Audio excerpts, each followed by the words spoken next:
نن تاسو ته زه د دې یوټیوب چینل SEO باره کې خبره کوم. په دې کې اصل کې د یوټیوب چینل دغه چې کومه دی SEO، یو د چینل SEO کول دي او دویم د ویډیو SEO کول دي. نو اولنۍ خبره مونږ کوو، اولنۍ ویډیو په دې باندې وکړو چې د چینل SEO به مونږ څنګه کوو.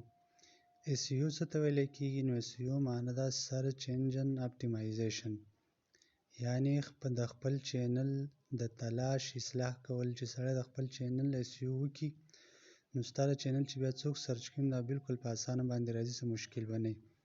نو ګوګل کروم ته به لاړ شي، ګوګل به کلیک کړي او دلته به راشي studio.youtube.com. دا یاد کړئ، دا بالکل په دغه الفاظو کې د قشان studio.youtube.com دا به کلیک کړئ، تاسو به دا وینډو کولاو شي.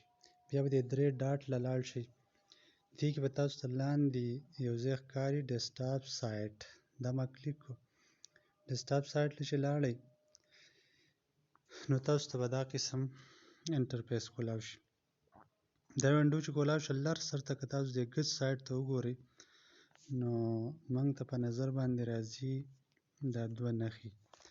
دا د ګچ سایټ ته د ګوټکیندي کې یو د سیټینګ نښه ده، دا سیټینګ نښه چې تاسو کلیک کړه نو تاسو به دا کولاو شي، دا سیټینګ به کولاو شي جنرال له چینل له اپلوډ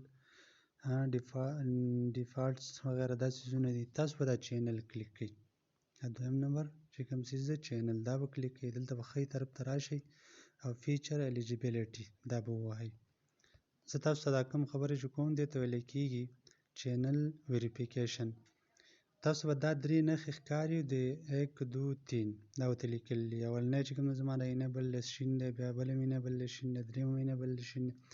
دا دویم نمبر چې کومه دی انټرمیډیټ فیچر، دا به تاسو دلته کلیک کړئ. دا چې تاسو کلیک کړئ نو ګوره ما خپل ویریفیکیشن کړل نو زما هغې ته شنه نښه راغله ویریفاید دی. خو تاسو چې دا کولاو کړئ نو ګوره دې څه فایده ده؟ نو فایدې د بیان کړي چې 4 فایدې بیان کړي چې ویډیو longer than 15 minutes، یعنی ته داسې ویډیو بیا اپلوډ کولی شي چې هغه د 15 منټ نه زیاته هم وي، هغه هم ته اپلوډ کولی شي، دې نه بغیر نه شي کولی څوک دا ویریفیکیشن نه شي.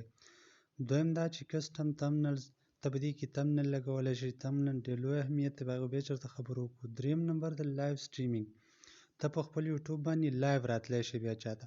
او دریم دا چې څه شی دی فیلینګ کنټینټ آی ډي کلیمز، مطلب دا ستا په آی ډي کې څوک ګوتې وهي او څه د هغې د خرابولو کوشش کوي، تا ته میسج راځي ستا آی ډي چې کوم دا چینل دا به څوک دا به هیک کولی نه شي، تا ته به د هغې لپاره میسج باقاعده راځي. نو دا 4 دي لوی لوی فایدې دي.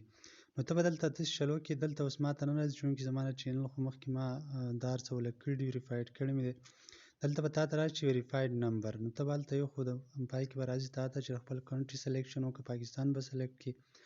دویم نمبر دا چې هلته به نمبر ځای تاله راشي، نو دغه نمبر ځای چې راغی هلته به خپل نمبر ولیکي چې کوم نمبر ستاسو پرې موبایل کې موجود دی، چې میسج ته راځي ته بیرته هغې کوډ وله ورکړي.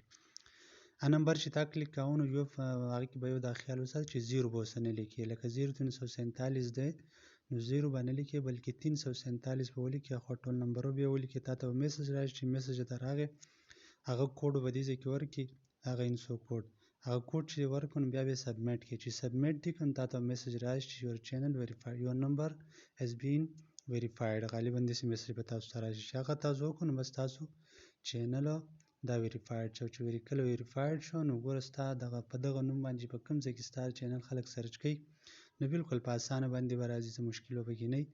نو دا مختصر غونته ویډیو انشاءالله مو امید ده چې تاسو یې پوهېدلي. بیا که سوال څه و نو په کمنټ کې تاسو د هغې سوال کولی شئ. السلام علیکم ورحمة الله.